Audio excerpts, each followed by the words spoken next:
21. ¿Cómo está, doctor Bazán? Tenga usted muy buenos días. Muy buenos días para usted y todo el público de su programa. Agregar, porque no lo dije la primera vez que lo entrevisté, que además usted ha sido decano del Colegio de Notarios del Perú. Sí, de la Junta de Decanos de los Colegios de Notarios del Perú. Perfecto. ¿Cómo está viendo la situación de la pandemia? Estamos, doctor Bazán, ya, digamos, en un promedio de 10.000 infectados diarios para arriba y los muertos no bajan de 200. ¿Cómo aprecia usted esta situación difícil? Sí, las cosas se van complicando un poco más y más bien el gobierno debería tratar de evitar las aglomeraciones y estos casos en los cuales se está citando a la gente para darles algo de dinero está provocando también esas conglomeraciones. Entonces hay que evitar que la pandemia siga creciendo entre nosotros, buscando el aislamiento y fomentando que no se produzcan esas reuniones que el gobierno ha prohibido desde el principio en el mes de marzo, ¿Usted cree, de usted, diversas formas. sí, usted cree que esta inamovilidad que se está aplicando desde el domingo pasado, o sea, desde ayer, le va a dar resultados? Porque se entiende para algunos analistas que esa norma o esa disposición de la inamovilidad los domingos fue un fracaso. Además, el gobierno dice no pueden haber reuniones ni sociales ni familiares durante los 7 días de la semana, que eso ya está prohibido. La pregunta es si el día de la inamovilidad, los días domingos, sí puede dar resultados, es decir, bajar el número de infectados o de muertos, o le parece que si ya fracasó antes, como dicen algunos, también va a fracasar ahora. Bueno, se trata de una buena voluntad por parte del gobierno, pero en realidad dudo mucho que pueda generar algún resultado bueno, porque en un día a la semana no se van a contagiar tantas personas, ni así se va a evitar que el contagio siga rondando. Lo que hay que mantener es esta separación de la gente al momento de transitar, de negociar. Estos actos por los cuales se prohíbe a los niños también salir a pasear, no van a llegar a buen resultado porque se está creando en ellos una ansiedad que no se va a poder controlar después. El hecho de que sus padres que están en su casa puedan salir con ellos algunas horas, pero cuidando ellos responsablemente por dónde los llevan, sí podría atemperar un poco ese estado de ansiedad que es el que lleva a todos a querer desesperadamente salir de sus casas. Ahora, Eso es lo que debemos. como si fuera poco, el gobierno no lo ha exigido, pero ha aconsejado, y ya a cualquiera eso lo mueve, ha aconsejado que se use la mascarilla incluso dentro de la casa. ¿No le parece a usted eso un exceso o piensa que hay que tomar esas medidas con buen talante? Yo creo que suena un poco divertido, porque si nos sentamos a la mesa para almorzar, nos sentamos a la mesa para comer, estamos todo el día respirando el mismo aire, utilizar la mascarilla no nos va a ayudar absolutamente nada en el ambiente familiar, cuando nosotros sabemos que todo el grupo está infectado o no está infectado. Si estuvieran infectados, por supuesto, ahí sí se justifica plenamente, pero si estamos bien todos nosotros, ¿para qué crearnos más angustias dentro de la misma casa? Creo que en ninguna parte del mundo se ha hecho una cosa por el estilo, menos en Europa, donde sí han estado controlando con mayor eficiencia que nosotros estos brotes epidémicos.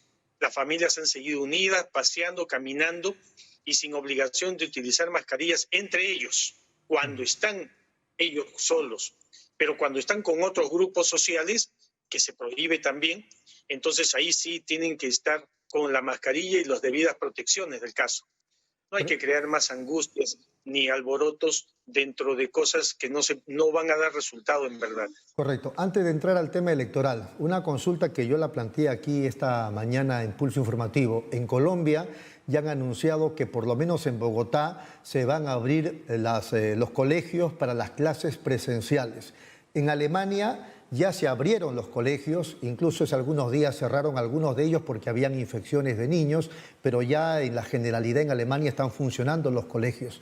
Nosotros estamos con la enseñanza virtual. ¿Considera usted pertinente por lo menos revisar o considerar el retorno de los chicos a los colegios tomando las previsiones del caso, o eso definitivamente no es dable, doctor? Hay que tomar las previsiones del caso porque las clases presenciales son insustituibles. Me dedico a la enseñanza durante más de 35 años y este ciclo he dictado las clases de manera no presencial, es decir, de manera virtual. Y el contacto que existe en el momento de la enseñanza, es decir, poder el profesor precisar si la gente está entendiendo, no está entendiendo y dónde hay que reforzar para que el mensaje llegue, no lo podemos hacer. Alemania es un ejemplo entre los países del mundo que ha sabido controlar mejor la pandemia. Y si bien es cierto, los niños estuvieron durante un buen tiempo separados, también fueron regresando poco a poco a las clases presenciales. Y es que no podemos tener clases presenciales con grupos muy grandes. Hay salones, como en la universidad, que tenemos de 70, 80 alumnos en un solo salón. Eso no se puede tener. Claro. Lo recomendable es tener 20, 25 estudiantes por cada uno de los salones. Igual en los colegios, 15, 20 estudiantes para poderlos controlar bien, enseñarles bien y mantenerlos debidamente separados. Pero bajo las condiciones actuales en las cuales los salones son mucho más numerosos y los profesores no se dan abasto para poderlos controlar, es muy difícil.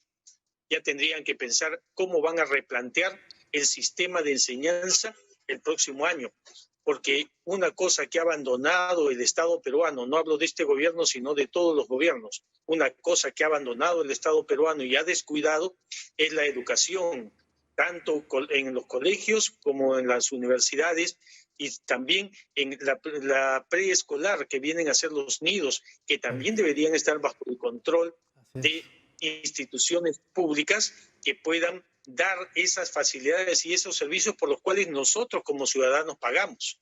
De acuerdo, totalmente. Si ellas quieren ponerlos en colegios particulares, que los pongan, pero la enseñanza debe ser básicamente del Estado. Muy bien, vamos al tema electoral. ¿Cómo aprecia usted o ustedes, porque son su persona y también varios otros dirigentes de su partido, el asunto de las reglas de juego que se van armando de cara a las elecciones de abril del 2021 en el Congreso de la República? Y hay algunas decisiones que se han tomado, todavía faltan otras, pero desde su perspectiva, ¿qué cosa se está haciendo bien y qué cosa falta agregar? Bueno, las cosas que se han venido enturbiando, no en razón de la participación expresa de algunos de los factores políticos, sino en razón de la pandemia, ha sido la inscripción de los partidos, las elecciones internas de los partidos, y lamentablemente no se van a poder realizar porque seguimos siempre con el problema de la prohibición a la libertad de reunión. Y por lo tanto, la designación de los candidatos en cada uno de los grupos políticos va a tener que ser mediante un plenario o una reunión virtual, tal vez, de parte de cada partido. Pero deberían facilitarnos, en los casos de los partidos que estamos en inscripción, la presentación de nuestra ficha de inscripción en vía virtual, porque tenemos que presentar la física, y para que recorran todas las fichas durante este tiempo de pandemia en el país se presentan miles de dificultades. Que demos elecciones limpias, demos facilidades para la participación de todos los grupos sociales, que el pueblo decida, porque el voto del pueblo finalmente es el voto de aquellos que están eligiendo a su gobernante. Entiendo que en el Congreso. Sí. Que el papel que va a jugar el jurado, la OMPE, la Oficina Nacional de Procesos Electorales, va a ser obligatorio desde ahora en las elecciones internas de los partidos, ¿verdad? Sí, debería serlo, pero ¿cómo se hacen elecciones internas dentro de los partidos en una circunstancia como esta? Entonces, habrá que pedirle la máxima flexibilización de las interpretaciones para que pueda permitirse que haya elecciones correctas o designaciones correctas, pero bajo un principio muy, muy importante: el respeto a la decisión de los miembros de cada partido, y que no sea una persona quien elija o designe a todos los candidatos para después presentarnos un panorama como el que hemos visto en los últimos años. Claro. Llegan al Congreso un grupo de personas y después se desintegran, se van a otros grupos políticos y no mantienen una unidad, esa unidad por la cual el pueblo votó. es un llamado a la conciencia y a la reflexión de todos los grupos políticos, de todos los partidos políticos y de todas las autoridades para que enfoquemos con nueva visión y con mucha comprensión el panorama electoral para una elección limpia y transparente como la que se necesitará para el 2021. Me pregunto, doctor, si los partidos políticos como tales ya tienen problemas para sus elecciones internas por este asunto que estamos atravesando todos con la pandemia y luego conformar sus grupos, poner en el partidor al candidato presidencial, a la lista parlamentaria, etcétera. Los votantes vamos a tener igual también problemas para elegir a las autoridades. Quiero decir, si antes en una situación normal elegíamos y elegíamos mal, ¿cómo vamos a elegir ahora? Bueno, es difícil, pero hay una cosa que sí debe cambiar.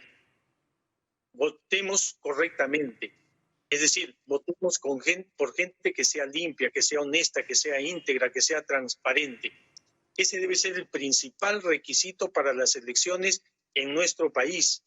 Ya hemos escuchado muchas veces los cantos de sirena de aquellos grupos o personas que ofrecen cosas supuestamente nuevas, pero que es lo mismo planteado de otro punto de vista, y que piden una segunda oportunidad o una tercera oportunidad para ellos gobernar. Estas ofertas no son loterías. No debemos jugar a la esperanza incierta. Solamente cabe elegir de manera correcta. En los años que tengo de vida, siempre lo hemos elegido por el menos malo. Bueno, ahora busquemos a alguien que sea el mejor, uno bueno, para poder cambiar la estructura mental de nuestro país y el gobierno fundamental por el cual vivimos todos. Perfecto, clarísimo. Doctor Bazán Naveda, ha sido muy amable. Muchas gracias y seguimos en contacto. Muchas gracias a usted. Buenos días. Fuerte abrazo al doctor César Bazán Naveda, es líder, fundador de la agrupación política que se denomina Perú Construye.